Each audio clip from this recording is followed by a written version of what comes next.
pemikiran itu begitu dihargai. Perbedaan pendapat itu masya Allah, dia itu luar biasa. Ya, ya. Jadi kita nggak heran kalau kita sering berantem dengan teman itu, nggak ada masalah. Iya, Justru berantem dengan ansor. Iya, iya, iya. Itu kan ya biasa-biasa saja. Iya, iya. Tapi dalam ranah keilmuan, Iya. dalam ranah ini. Tapi kalau dalam ukhuwah Islamiyah kita tentu menjadi bagian yang satu. Assalamualaikum warahmatullahi wabarakatuh. Waalaikumsalam warahmatullahi wabarakatuh. Selamat datang di acara Isnu, ngobrol bareng Isnu. Hari ini kita akan mengobrol, berbincang-bincang dengan Ketua MWC Srono, Kabupaten Banyuwangi, Provinsi Jawa Timur, yaitu Bapak Haji Muhammad Bisri Mustafa MPD. Perlu kita ketahui, Pak Bisri ini selain sebagai Ketua MWC NU, beliau juga sebagai pengajar di MAN 2 Banyuwangi. Wah, betapa kerennya ketika sibuk mengajar sebagai ASN, beliau masih menyempatkan waktu, menyisakan waktu untuk perjuangan Nahdlatul Ulama. Kira-kira bagaimana, Pak, rasanya ketika sudah sibuk di mengajar di MAN 2 atau sebagai ASN, tapi masih mau berjuang di NU ini? Gimana tanggapan keluarga? Apakah tidak kehilangan waktu bersama keluarga itu, Pak? Gimana, Pak? Ya, alhamdulillah sepanjang ini tidak ada masalah.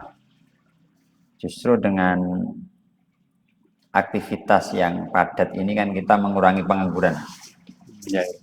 Dengan semakin padat kita melakukan kegiatan, berarti kan hari-hari kita ini kan bermakna.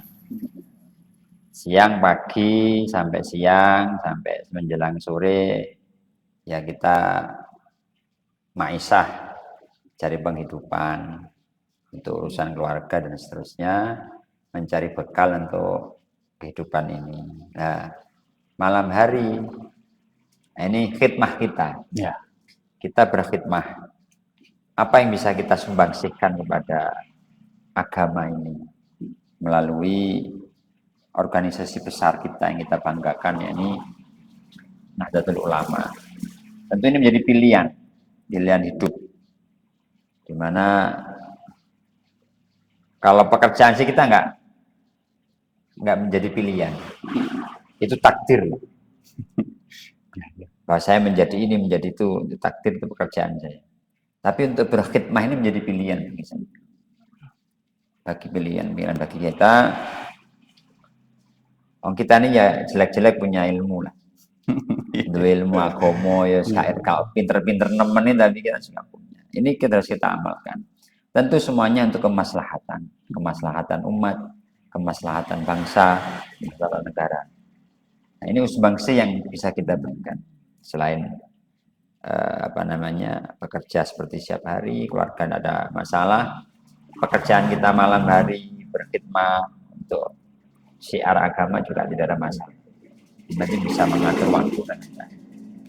Toh di NU tidak meminta kita untuk 24 jam menunda, semampunya nyampang kita punya kesempatan. Jadi ngurus NU ya saya kira setelah maghrib sampai jam 12 malam lah. Itu untuk NU. Itu nggak kecapean, Pak, tidur malam-malam itu, Pak? Ya kalau sudah biasa. Kita ini sudah tidak ada masalah dengan waktu itu. Sekali justru semakin banyak kita mengeluarkan waktu untuk bekerja, untuk berkhidmah, itu rasanya hidup semakin berkah. Ya. Jadi benar hidup gitu, nggak tidur kita ini. Cukup tidur jam 12 sampai jam 3 malam. Setelah itu aktivitas, pagi mengajar, kerja, malam jalan lagi untuk Terus ini kira-kira tips untuk teman-teman yang ada di ISNU atau Banom yang lain itu, kalau masalah istri itu kan biasanya kan beras, nah itu gimana, Pak? Itu triksnya itu agar istri itu menerima itu gimana, Pak, kira-kira, Pak? Kita ini kan beragama ya. Ya. Kadang-kadang agama itu juga nggak bisa diakal-akali. Makanya kita percaya pada pertolongan Allah. Intan surullah yang surkum. Jika engkau menolong agama Allah, engkau akan ditolong oleh Allah. Kalau Anda memikirkan dirimu sendiri, maka Allah akan memikirkan orang lain.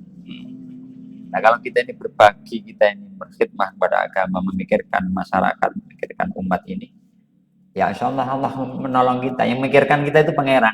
Allah sendiri akan menolong kita, akan memikirkan kita. Jadi ya memberi, apalagi mengajar, ya, apalagi memberikan pengetahuan kepada masyarakat tentang agama. Ini suatu keniscayaan bagi orang yang berilmu. Wajib kita seperti itu. Maka di dalam NU ini kita punya wadah. Alhamdulillah kita punya wadah sebesar NU ini. Sehingga kita masuk ke dalamnya itu sangat leluasa. Di mana NU itu menghargai ilmu. Ya. Menghargai dialog, menghargai potensi ya. NU itu paling nyaman.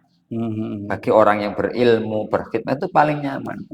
Karena di situ banyak banom atau iya, pemikiran itu begitu dihargai. Perbedaan pendapat itu masya Allah, itu luar biasa. Ya. Jadi kita nggak heran kalau kita sering berantem dengan teman itu, nggak ada masalah. Iya. Itu berantem dengan ansor. Iya. Itu kan ya biasa-biasa saja. Iya. Tapi dalam ranah keilmuan, Iya. Tapi kalau dalam ukhuwah Islamiyah kita tentu menjadi bagian yang satu. Saya kira begitu. Iya Pak, gini Pak, kalau setiap pemimpin ketua itu kan biasanya ada ide-ide gitu Pak ya. Kira-kira nanti NU Srono ini mau dibawa kemana Pak? Yang pertama tentu kita akan mengikuti alur dari Perkum ya, peraturan perkumpulan itu, di mana hari ini PBNU ini sedang benar-benar konsentrasi dan penuh sebuah keselarasan. Jadi koheren antara PP sampai dengan anak ranting itu, ini menjadi perhatian khusus hari ini. Artinya apa? Bahwa organisasi NU sebesar ini harus memiliki keterkaitan yang kuat dari pengurus pusat PP sampai ke bawah. Nah tentu di dalam menggerakkan roda organisasi ini ya kita ikut, satu harus ikut peraturan perkumpulan, yang kedua ikut alur daripada instruksi yang dilakukan oleh PBNU. Bagaimanapun kita tidak bisa berjalan sendiri. PBNU ke barat, kita ke timur, tidak mungkin. Ya. Itu sebuah organisasi yang mapan dan mandiri. Kita kan sudah menjadi organisasi yang mapan ya, saya kira. Sudah harus mandiri, sehingga instruksi dari atas sampai bawah ini benar-benar bisa dijalankan, bisa dimaknai, kemudian dijalankan dengan baik. Yang ketiga, tentu kearifan lokal ini kita punya ya. Taruhlah Banyuwangi dengan Jember, dengan Situbondo, Bondowoso, Surabaya memiliki karakter yang berbeda, apalagi dengan luar Jawa. Tentu menggali potensi-potensi lokal ya. Ini yang perlu. Karena kebutuhan di sini berbeda dengan kebutuhan di tempat lain. Itu yang kita gali. Misalnya seperti Srono ini sekarang ini Ma'arif ya, sedang menggerakkan diri untuk menjadi bagian gerakan besar perubahan pendidikan dan peningkatan pendidikan sumber daya manusia ini. Kita juga andil di situ. Nanti insya Allah ini akan terus kita lakukan dialog-dialog dengan Ma'arif, dengan stakeholder, bagaimana pendidikan Ma'arif ini bisa berkembang. Kemudian kita juga menggerakkan kepedulian masyarakat. Karena ini rentan, cuaca ini cuaca rentan ya. Kemarin ada puting beliung, ada banjir, ada macam-macam. Ini juga perlu tanggap sosial. Kita sebagai orang itu yang punya wadah begitu besar untuk memiliki banyak warga yang besar, tentu membangun kepedulian sosial untuk paling tidak membantu mereka yang membutuhkan, penting. Nah, maka lazis di dalamnya nanti lazis. Nah, ISNU sebagai bagian dari apa namanya badan otonom di NU juga tentunya harus kita gerakkan bersama-sama. Potensinya luar biasa. Semuanya mahasiswa, artinya semuanya sarjana. Mereka pendidik. Nah, disinilah juga harus kita kuatkan apa namanya gerakan ini pendidikan supaya di dalam ma'arif ini nanti ada muncul mercusuar, baik pendidikan mercusuar, lembaga mercusuar atau apa namanya output yang mercusuar yang memang dikelola dari wadah NU. Nah, ini akan membanggakan nanti dari NU muncul sarjana yang yang hebat, pendidik yang hebat, dokter yang hebat dan seterusnya. Ini yang kiranya nanti akan kita terus bicarakan, akan kita bicarakan bagaimana berkembang ke depan. Berarti antar banom itu harus apa namanya selayaknya harus kerjasama gitu Pak ya? Ya tentu saling mendukung. Walaupun masing-masing kan punya garapan tersendiri. ISNU punya garapan sendiri, Ansor punya garapan sendiri, Ibnu punya garapan sendiri, Fatawiyat Muslimat punya garapan sendiri. Nah, tentu saling menguatkan. Potensi mana yang lebih diunggulkan, yaitu kita garap bersama-sama. Tidak ada masalah kan? Potensi yang ada di situ apa yang sekiranya dikurangkan bersama-sama. Karena semuanya ada dalam satu naungan lembaga yang besar. Saya kira harus begitu. Kalau itu tadi kan gambaran apa namanya keinginan Pak Haji sebagai ketua MWC Srono. Nah, terus kalau boleh tahu nih Pak Haji, kondisi MWC yang MWC NU tentunya di di Kecamatan Srono ini kondisinya seperti apa? Kita memiliki 10 ranting dari 10 desa. Dan ini saya kira ini sudah ideal. Satu desa, satu ranting. Ini ideal. Ini sangat ideal. Artinya nanti begitu apa namanya begitu misalnya kekuatan politik di desa, NU bisa mewakili kelompok besar, bisa mewakili kelompok besar. Ini yang potensial. Ya lah teman-teman di apa namanya di desa-desa masing-masing itu memiliki satu greget bagaimana menjadi peran tokoh yang kemudian bisa mengatur, memberikan kontribusi besar terhadap pemerintahan desa. Nah ini tentu harus kita garap maksimal ya. Berikutnya juga kondisi kita ini memang selain potensi-potensi yang besar itu, ya ada beberapa hal yang perlu kita perhatikan serius ya. Bagaimana menggerakkan ranting yang masih belum bergerak secara maksimal ya. Menggerakkan apa namanya Lazisnu, menggerakkan Ansornya, menggerakkan Fatawiyat Muslimat. Ini perlu dipacu, perlu dimotivasi dan terus menerus. Makanya dalam waktu dekat, kita mulai 2 bulan yang lalu ya, kita turba ke ranting-ranting untuk memberikan satu motivasi atau memberikan solusi apa yang menjadi kejumutan di masing-masing ranting itu. Alhamdulillah ini dari 10 ranting sudah 7 ranting yang bergerak. Sudah bisa kita lepas lah. Masih ada tinggal 3 ranting yang masih perlu kita motivasi. Dan insya Allah nanti di bulan Ramadan ini kita juga akan ada turba melalui safari Ramadan. Kita lihat dari dekat bagaimana kondisinya, bagaimana komunikasi mereka dengan jamaah, bagaimana hubungan mereka dengan pemerintah desa, bagaimana mereka menjalin dengan tokoh-tokoh masyarakat, bagaimana mereka menggerakkan apa namanya pemuda-pemuda yang ada, sudah terhimpun dalam Ansor apa belum, sudah terhimpun dalam ISNU apa belum, dan seterusnya. Ini saya kira yang harus kita perhatikan ke depan. Ngomong-ngomong ini kan hampir Ramadan ini ya. Iya.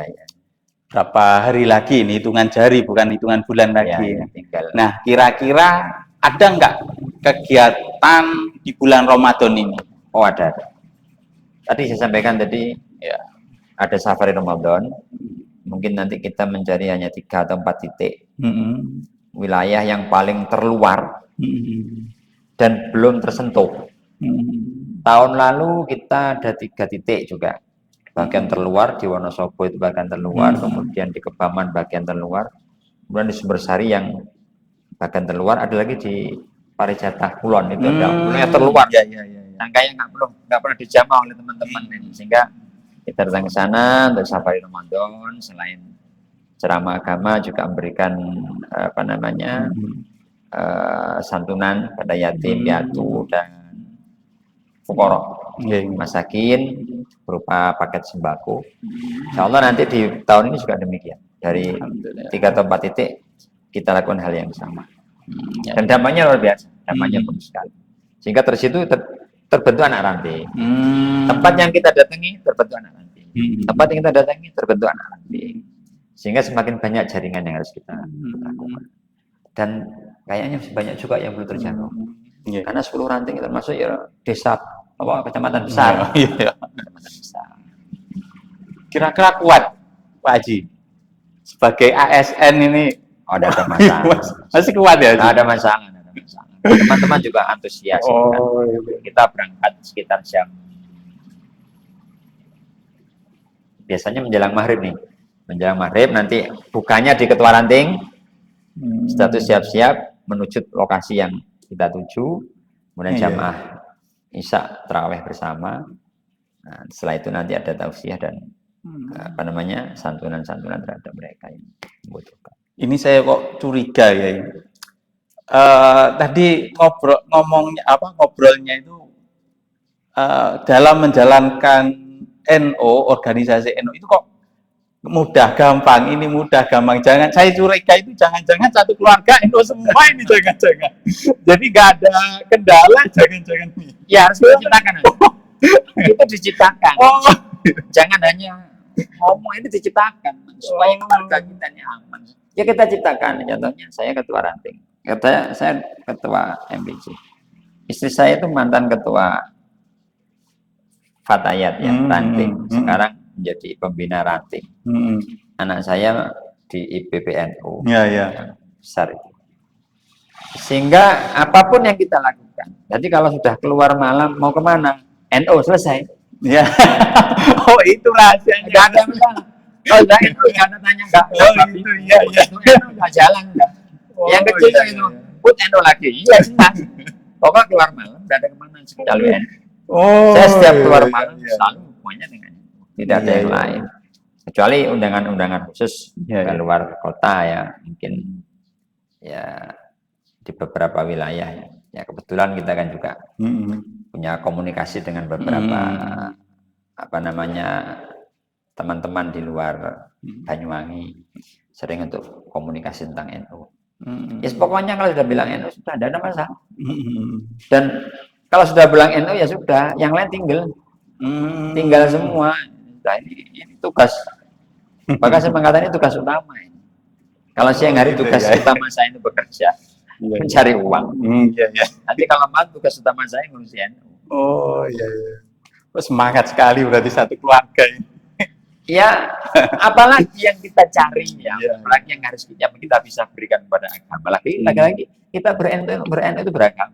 Jadi kita itu ber-NU itu beragama sesungguhnya. Maka apa susahnya, apa beratnya, apa repotnya itu.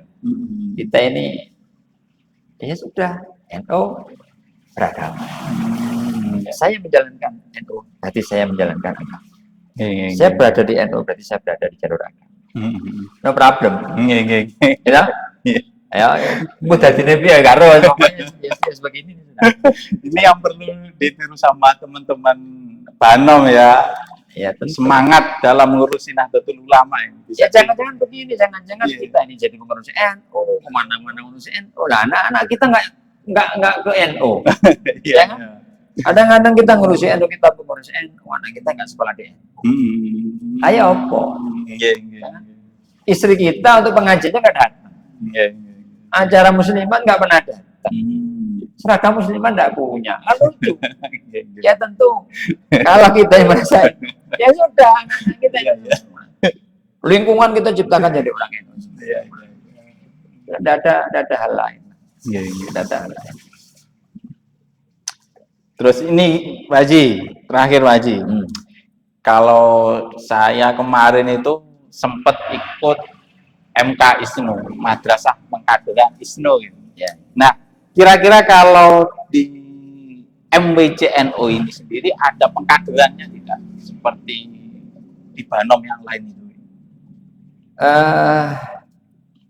Masing-masing Banom Ya, punya tata kelola. Tentu pengkaderannya juga terus berjalan. Di IPNU, PPNU ada Makesta, ada namanya Lakmut ya. Kemudian ada lagi jenjang berikutnya. Kemudian di Ansor ada apa namanya PKD. Kemudian ada apa namanya Diklat SAR, Diklat PIM, kemudian dan seterusnya sampai nasional. Kemudian di ISNU ada lagi apa lagi? MK ISNU. Di Fatayat ada LKD ya, di Muslim ada LKD dan seterusnya. Nah, di NU juga begitu. Ada pengkaderan yang memang hari ini sudah diputuskan dan diresmikan oleh PBNU. Dan itu menjadi prasyarat wajib bagi seluruh pengurus NU dimanapun tingkatannya. Di tingkat apapun, di Banom manapun wajib mengikuti pengkaderan. Ini sudah diputuskan oleh PBNU dan itu dikawal langsung oleh Pak Ketum PBNU itu, diawasi langsung, kemudian semua apa namanya proses itu dimonitoring ya, dengan cara apa itu, dengan laporan-laporan online ya, laporan-laporan seketika. Itu begitu kita pendidikan sekarang diminta laporan sekarang.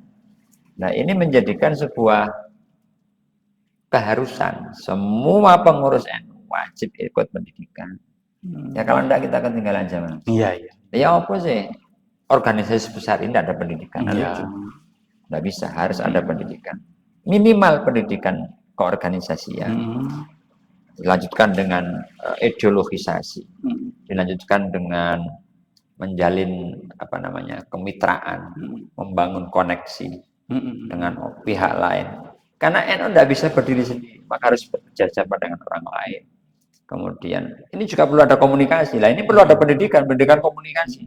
Bagaimana NU mengkomunikasikan dirinya dengan orang lain. Ini tentu menjadi bagian yang sangat penting. Apalagi NU sekarang sudah mendunia. Kita sudah punya banyak PCI yang tersebar di berbagai penjuru dunia. Tentu di dalam negeri nasional kita harus berbenah diri semakin baik, semakin siap untuk melakukan bargaining dengan manapun, dan terutama dalam menjaga konsistensi negara, beragaman negara, ya, Pancasilaan.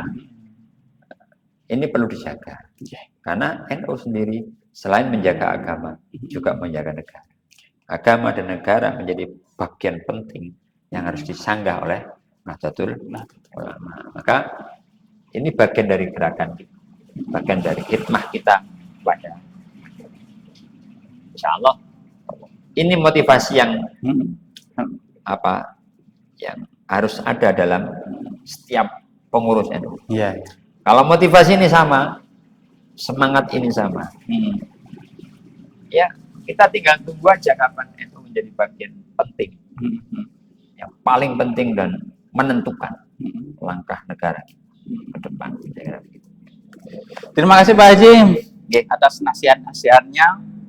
Itu tadi perbincangan kita kepada Ketua MWC Srono. Semoga menjadi inspirasi untuk kita semua, khususnya untuk warga NU dari Banom sampai ranting NU ya, saya kira. Dan acara ini disponsori oleh Kopi Snu, kopinya orang NU. Selain itu juga boleh kok minum Kopi Snu ini, rasanya enak, mantap. Pak Haji juga sebagai Ketua MWC Srono juga pernah merasakan kopi Snu. Gimana? Sayang nggak ada contohnya di sini. Oh, nggak apa-apa. Kalau pakai minum ini kan asik. Iya, ya. Insya Allah kalau ada kesempatan lain kali, insya Allah. Tapi kalau di rumah selalu ada. Insya Allah. Kopi Snu saya selalu punya. Ya. Terima kasih Pak. Oke. Assalamualaikum warahmatullahi wabarakatuh. Waalaikumsalam warahmatullahi wabarakatuh. Oke. Matur nuwun.